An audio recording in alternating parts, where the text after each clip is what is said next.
ಕಲಬುರಗಿಯ ಪ್ರಸಕ್ತ ಕ್ಯಾಲೆಂಡರ್ ವರ್ಷದ ಅಂತ್ಯದೊಳಗೆ ಗ್ರಾಮ ಪಂಚಾಯಿತಿ ಚುನಾವಣೆ ನಡೆಸಿ ಸಂಪೂರ್ಣ ಚುನಾವಣೆ ಪ್ರಕ್ರಿಯೆ ಪೂರ್ಣಗೊಳಿಸುವುದು ಎಂದು ರಾಜ್ಯದ ಗ್ರಾಮೀಣಾಭಿವೃದ್ಧಿ ಮತ್ತು ಪಂಚಾಯತ್ ರಾಜ್ ಐಟಿಬಿಟಿ ಹಾಗೂ ಕಲಬುರಗಿಯ ಜಿಲ್ಲಾ ಉಸ್ತುವಾರಿ ಸಚಿವ ಪ್ರಿಯಾಂಕ್ ಖರ್ಗೆ ಹೇಳಿದರು. ಕಲ್ಯಾಣ ಕರ್ನಾಟಕ ಮಾನವ ಸಂಪನ್ಮೂಲ ಕೃಷಿ ಹಾಗೂ ಸಾಂಸ್ಕೃತಿಕ ಸಂಘಟನೆ ಕಚೇರಿಯಲ್ಲಿ ಪತ್ರಕರ್ತರೊಂದಿಗೆ ಮಾತನಾಡಿದ ಅವರು, ಗ್ರಾಮ ಪಂಚಾಯಿತಿ ಗಡಿ ಗುರುತಿಸುವ ಕಾರ್ಯಕ್ಕೆ ಆಕ್ಷೇಪಣೆ ಸಲ್ಲಿಸುವ ಕೊನೆಯ ದಿನ ಮುಗಿದಿದ್ದು ಶೀಘ್ರದಲ್ಲೇ ಚುನಾವಣೆ ನಡೆಸಲಾಗುವುದು. ಇದಾದ ನಂತರ ತಾಲೂಕು ಪಂಚಾಯತ್, ಜಿಲ್ಲಾ ಪಂಚಾಯತ್ ಚುನಾವಣೆ ಸಹ ನಡೆಸಲಾಗುವುದು ಎಂದರು. ಜಿಲ್ಲೆಯಲ್ಲಿ ಕುಡಿಯುವ ನೀರಿನ ಸಮಸ್ಯೆ ಕುರಿತಂತೆ ಪತ್ರಕರ್ತರ ಪ್ರಶ್ನೆಗೆ ಉತ್ತರಿಸಿದ ಮಾತನಾಡಿದ ಅವರು, ಕುಡಿಯುವ ನೀರಿಗೆ ಯಾವುದೇ ಅನುದಾನ ಕೊರತೆ ಇಲ್ಲ. ನೀರಿನ ಸಮಸ್ಯೆ ಇರುವಾಗ 21 ಗ್ರಾಮಗಳಲ್ಲಿ ಹೊಸದಾಗಿ ಬೋರ್ವೆಲ್ ಕೊರೆಯಲಾಗಿದೆ. 4 ಹಳ್ಳಿಗಳಿಗೆ ಟ್ಯಾಂಕರ್ ಮೂಲಕ ನೀರು ಪೂರೈಕೆ ಮಾಡಲಾಗುತ್ತಿದೆ. ಪ್ರತಿ ಜಿಲ್ಲೆಗೆ 5 ಕೋಟಿ ರೂಪಾಯಿ ಅನುದಾನ ಒದಗಿಸಿ ಇದು ಖರ್ಚು ಮಾಡಿದರೆ ಹೆಚ್ಚಿನ ಅನುದಾನ ಸಹ ನೀಡಲಾಗುವುದು. ಇನ್ನು ಕೆಕೆಆರ್ಡಿಬಿ ಮಂಡಳಿಯಿಂದ 17.30 ಕೋಟಿ ರೂಪಾಯಿ ಅನುದಾನ ಸಹ ನೀಡಲಾಗಿದೆ. ಶಾಸಕರ ನೇತೃತ್ವದಲ್ಲಿ ಟಾಸ್ಕ್ ಫೋರ್ಸ್ ರಚನೆ ಮಾಡಿದ್ದು ಶಾಸಕರ ನಿರ್ದೇಶಿಸಿದಂತೆ ಕುಡಿಯುವ ನೀರು ಕಾಮಗಾರಿಕೆಗಳು ನಡೆಯಲಿವೆ ಎಂದರು.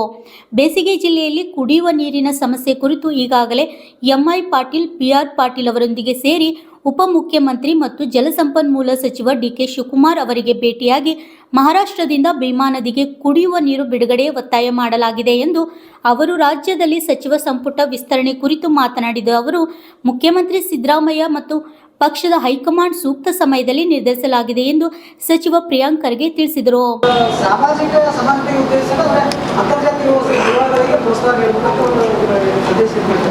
ಅವರಿಗೆ ಸ್ಪಷ್ಟವಾಗಿ ಹೇಳಪ್ಪ, ಅಂತರ್ಜಾತಿ ಪರವಾಗಿದ್ದಾರಾ ಗರ್ವಾಪ್ಸಿ ಪರವಾಗಿದ್ದಾರಾ ಅಂತ. ಅಂತರ್ಜಾತಿ ಅಂದರೆ ಎಲ್ಲರೂ ಯಾರಿಗಾನ ಮಾಡ್ಕೋಬೋದಲ್ಲ. ಮತ್ತು ಒಂದು ಕಡೆ ಲವ್ ಜಿಹಾದ್ ಅಂತಲೂ ಇವರೇ ಹೇಳ್ತಾರೆ, ಒಂದು ಕಡೆ ಇದನ್ನು ಅವರೇ ಹೇಳ್ತಾರೆ. ಯಾಕೆ ಅವ್ರಿಗೆ ಅಷ್ಟು ಇಂಪಾರ್ಟೆನ್ಸ್ ಕೊಡ್ತೀರಿ? ಮೋಹನ್ ಭಾಗವತ್ ಅವ್ರಿಗೆ ಬಿಟ್ಬಿಡ್ರಿ.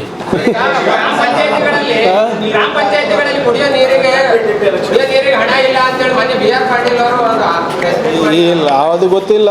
ಯಾಕಂದರೆ ಅದು ನಮ್ಮ ಕಡೆಯಿಂದ ಈಗಾಗಲೇ ನಮ್ಮ ಜಿಲ್ಲೆಗೆ ನಾವು ಕಂಟಿಂಜೆನ್ಸಿ 5 ಕೋಟಿಯನ್ನು ನಾವು ಕೊಟ್ಟಿದ್ದೇವೆ. ಮತ್ತು ಮೊನ್ನೆ ಈಗ 1.5 ತಿಂಗಳ ಹಿಂದೆ KKRDBನಲ್ಲಿ SCPನಲ್ಲಿ ಸುಮಾರು 17 ಕೋಟಿ 30 ಲಕ್ಷವನ್ನು ನಾವು ನೀಡಿದ್ದೇವೆ. ಇವಾಗ 25 ಹಳ್ಳಿಗಳಲ್ಲಿ ಕುಡಿಯೋ ನೀರಿನ ಸಮಸ್ಯೆ ಇದೆ. 21 ವಿಲೇಜ್ನಲ್ಲಿ ಈಗಾಗಲೇ ನಾವು ಬೋರ್ವೆಲ್ ಹೈರನ್ನು ಖಾಸಗಿ ಬೋರ್ವೆಲ್ಗಳನ್ನು ನಾವು ಬಾಡಿಗೆಗೆ ತೊಗೊಂಡಿದ್ದೀವಿ. ಮತ್ತು 4 ಹಳ್ಳಿನಲ್ಲಿ ಗೌರ್ಮೆಂಟ್ ವಾಟರ್ ಟ್ಯಾಂಕರ್ಸಿಂದ ನಾವು ನೀರನ್ನು ಸರಬರಾಜು ಮಾಡ್ತಾಯಿದ್ದೀವಿ. ಮತ್ತು ಎಲ್ಲ ವಾಟರ್ ಟೆಸ್ಟಿಂಗು, ಫೀಲ್ಡ್ ಟೆಸ್ಟಿಂಗ್ ಕಿಟ್ಸನ್ನು ಕೂಡ ನಾವು ಕೊಟ್ಟು ನಾವು ಮಾಡ್ತಾಯಿದ್ದೀವಿ. ಮತ್ತು ಟಾಸ್ಕ್ ಫೋರ್ಸನ್ನು ನಾವು ರಚನೆ ಮಾಡಿದ್ವಿ. ಟಾಸ್ಕ್ ಫೋರ್ಸ್ನಲ್ಲಿ ಶಾಸಕರೇ ಅದಕ್ಕೆ ಅಧ್ಯಕ್ಷರು. ಶಾಸಕರೇ ಯಾವ ಕೆಲಸ ಹೇಳ್ತಾರೆ ನಮ್ಮ ಆ ಕೆಲಸವನ್ನು ಅಲ್ಲೇ ಅನುಮೋದನೆ ಪಡೆದು ಅಲ್ಲೇ ಎಕ್ಸಿಕ್ಯೂಟ್ ಮಾಡಿ ಜಿಲ್ಲಾ ಆಡಳಿತದಿಂದ ದುಡ್ಡು ಪಡಿಬೋದು. ಮುಂಚೆ ಹಿಂದಿನ ಸರ್ಕಾರಗಳಲ್ಲೆಲ್ಲ ರಾಜ್ಯ ಸರ್ಕಾರಕ್ಕೆ ಬಂದು ಅನುಮೋದನೆ ಪಡಬೇಕಾಗ್ತಾಯಿತ್ತು. ಇವಾಗ ನಾವು ಜಿಲ್ಲಾ ಮಟ್ಟದಲ್ಲಿ, ತಾಲೂಕು ಮಟ್ಟದಲ್ಲಿ ಅವ್ರು ಏನು ಹೇಳ್ತಾರೆ ಅದನ್ನೇ ಫೈನಲೈಸ್ ಮಾಡ್ತೇನೆ. ಖರ್ಚು ಮಾಡಿದ್ರೆ ಬಿಡುಗಡೆ ಮಾಡ್ಬೋದಲ್ಲ ಇವರು. ಈಗಾಗಲೇ 200 ಕೋಟಿ ರೂಪಾಯಿಗಿಂತ ಹೆಚ್ಚು ನಾವು ಮಾಡಿದ್ದೀವಿ. 55 ಕೋಟಿ ರೂಪಾಯಿ ಖರ್ಚಾಗಿದೆ ರಾಜ್ಯಾದ್ಯಂತ. ಖರ್ಚು ಮಾಡಿದಾಗ ದುಡ್ಡಿನ ಕೊರತೆ ಇಲ್ಲ, ನಾವು ಕೊಡ್ತೀವಿ. ನಾವು 500 ಕೋಟಿ ಜಮಾ ಮಾಡೋಕ್ಕಾಗ್ತದೆ ಒಟ್ಟಿಲೆ? ಈಗ ನಮ್ಗೆ ಏನೇನು ಪ್ರಸ್ತಾವನೆಗಳು ಬಂದಿವೆ ಅದನ್ನು ಅನುಮೋದನೆ ಮಾಡಲಿಕ್ಕೆ ಎಷ್ಟು ಬೇಕು ನಿಗದಿ ಮಾಡಿದ್ದಾರೆ, ಯಾವ ಕೆಲಸ ನಿಗದಿ ಮಾಡಿದ್ದಾರೆ ಅದಕ್ಕೆ ಹಣ ಕೊಟ್ಟಿದ್ದೇವೆ. ಕೆಲಸ ಪ್ರಾರಂಭ ಆಗಲಿ, ದುಡ್ಡು ಖರ್ಚಾಗಲಿ, will give, not an issue. ಯಾವುದು ನೋಡಿ, ನಿಮ್ಮ ವಿಡಿಯೋಗಳು, ವಿಲೇಜ್ ಅಕೌಂಟ್ಗಳದೆಲ್ಲ ಪರಿಸ್ಥಿತಿ ಏನಿವಾಗಿದೆ ನನ್ನಿಂದ ಆಗಿರೋಲ್ಲ ಇದು. ಯಾವಾಗಲೂ ಈಗ ಮಕ್ಕಳು 85 ತೆಗೆದ್ರು ನಾನೇ ಕಾರಣ, ಅವ್ನು PDO ಫೋನ್ ಎತ್ತಿಲ್ಲ ಅಂದರೂ ನಾನೇ ಕಾರಣ ಅಂದರೆ ಹೆಂಗೆ ಸರ್? ಯಾರ್ಯಾರು ಕಂಪ್ಲೇಂಟ್ ಕೊಡ್ತಾರೋ ಅವ್ರ ವಿರುದ್ಧ ಆ್ಯಕ್ಷನ್ ಆಗ್ತದೆ. ಮಾಡಬೇಕು ಅಂದ್ಬಿಟ್ಟು ಬರೀ ಯೂನಿವರ್ಸಿಟಿ ಅಂತಲ್ಲ, ಡಿಪಾರ್ಟ್ಮೆಂಟಲ್ಲಿ. ಈಗ ನಾವು ಉದಾಹರಣೆ ನಮ್ಮ KRIDLನಲ್ಲೇ ತಗೊಳ್ಳಿ, 600 ಜನ ಎಕ್ಸಸ್ ಇದ್ದಾರೆ. ನಮ್ಮ ಸರ್ಕಾರ ಬಂದಮೇಲೆ ಯಾರಿಗೂ ತೊಗೊಂಡಿಲ್ಲ. ರ್ಯಾಷನಲೈಸಿಂಗ್ ಮಾಡಬೇಕಾಗ್ತದೆ. ಇಲ್ಲಿದ್ರೆ ನೀವು ಹೇಳಿದಾಗ ಇವ್ರು ಹೇಳಿದ್ಕೆ ನಾವು ತೊಗೊಂಡೋದು, ನೀವು ಹೇಳಿದ್ರೆ ಅಂತ ನಿಮ್ಮ ರೆಕಮೆಂಡೇಷನ್ ಮೇಲೆ ತೊಗೊಂಡೋದು ಹೊರೆ ಯಾರಿಗಾಗ್ತದೆ? ಆಮೇಲೆ ಹೌದಪ್ಪ ಕೆಲಸ ಇತ್ತು, ಪೋಸ್ಟ್ ಸ್ಯಾಂಕ್ಷನ್ ಆಗಿದೆ, ತೊಗೊಂಡಿದ್ದೀರಿ ಅಂದರೆ ಪ್ರಾಬ್ಲಮ್ ಇಲ್ಲ. ಪ್ರಾಬ್ಲಮ್ಮು ನೀವು ಯಾವುದೋ ರೆಕಮೆಂಡೇಷನ್ ಮೇಲೆ ತೊಗೊಂಡ್ರೆ ಸರ್ಕಾರದ ಮೇಲೂ ಹೊರೆ, ಅವರಿಗೂ ಕೆಲಸ ಇಲ್ಲ.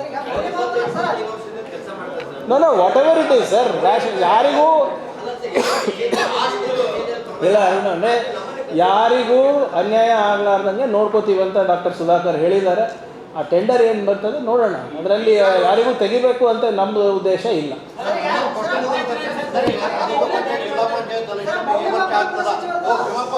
ಆಗುತ್ತೆ. ಈಗಾಗಲೇ ಗ್ರಾಮ ಪಂಚಾಯತಿಗೆ ನಾವು ನೋಟಿಫಿಕೇಷನನ್ನು ಕೊಟ್ಟಿದ್ದೇವೆ, ಡಿ ಸಿಗಳಿಗೆ ಸೂಚನೆ ನೀಡಿದ್ದೇವೆ. ಆಬ್ಜೆಕ್ಷನ್ನು ಮೊದಲೇ 2 ದಿನಕ್ಕೆ ಕೊಟ್ಟಿದ್ವಿ. ಸಾರ್ವಜನಿಕರು ಇಲ್ಲ ನಮಗೆ ಅಟ್ಲೀಸ್ಟ್ 5 ದಿನ ಬೇಕು ಅಂದ್ಬಿಟ್ಟು ನಾವು 7 ದಿನ ಮಾಡಿದ್ದೀವಿ. ಮತ್ತೆ ಎಕ್ಸ್ಟೆನ್ಷನ್ ಕೇಳಿದ್ರು. ನಿನ್ನೆ ಲಾಸ್ಟ್ ಡೇಟ್ ಇತ್ತು. ನಿನ್ನೆ ಶುಕ್ರವಾರ ಗ್ರಾಮ ಪಂಚಾಯತ್ ಬೌಂಡ್ರಿ ಯಾವುದು ಆಕ್ಷೇಪಣೆಗಳನ್ನು ಸಲ್ಲಿಸಲಿಕ್ಕೆ ಲಾಸ್ಟ್ ಡೇಟ್ ಇತ್ತು. ಅದನ್ನು ನಾವು ಗ್ರಾಮ ಪಂಚಾಯತ್ ಎಲೆಕ್ಷನನ್ನು ನಾವು ಫಸ್ಟ್ ಮಾಡ್ತೀವಿ. ಅದಾದಮೇಲೆ ಜಿಲ್ಲಾ ಪಂಚಾಯತ್, ತಾಲೂಕು ಪಂಚಾಯತ್ ಕೂಡ ಕಂಟಿನ್ಯೂಸ್ ಆಗಿ ನಾವು ಪ್ರಕ್ರಿಯೆಯನ್ನು ನಾವು ಪ್ರಾರಂಭದಲ್ಲಿದೆ ಅದನ್ನು ಮಾಡ್ತೀವಿ. ಈ ವರ್ಷದಲ್ಲೇ ಮುಗೀತದೆ 100%. Thank you. 1 ನಿಮಿಷ ಇರಪ್ಪ, ಅದೇನು ಗೊತ್ತಿಲ್ಲಪ್ಪ, ಕೇಳ್ರಿ.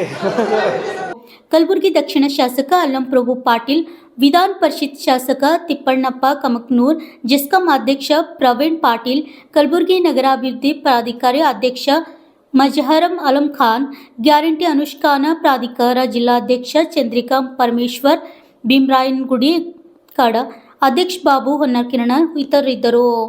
Bureau report RJ32 Kannada news, Kalaburagi.